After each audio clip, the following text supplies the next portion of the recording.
लगबगीने उचलत्या पावलाने या अगदी मृत्यू लोकांच्या ठिकाणी येण्यात गेले. प्राणी कशासाठी असते तर आतापर्यंत एकनिष्ठेने आम्ही शिवशंकराची भक्ती करतो आणि त्या भक्ती कधी आम्ही खंड पाडला नाही. आणि म्हणूनच अगदी मनाच्या समाधानासाठी आणि भोलानाथांच्या भक्ती करण्यासाठी आमची पावले या मृत्यू लोकांच्या ठिकाणी पडली.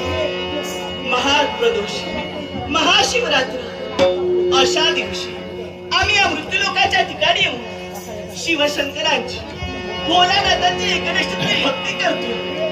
एवढेच नव्हे तर श्रावण मासी असणारे ते सोमवार आणि या सोमवार व्रताचा आज उद्या आम्ही उभयता करण्याचं कर्तव्य करतो.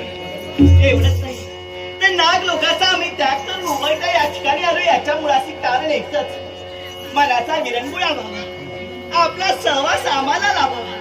म्हणूनच लगबगीनं उचलत्या पावलाने या एकांत स्थळी या अरण्याच्या ठिकाणी आपली पावले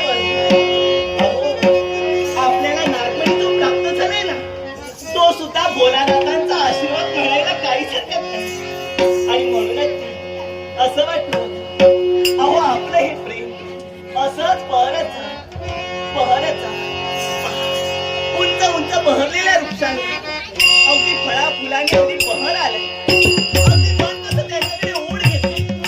या बाजूने उंचावरून कोसळणारा हा पांढरा शुभ्र अगदी पायथ्याशी तो मोठ्याची उधळच करेल.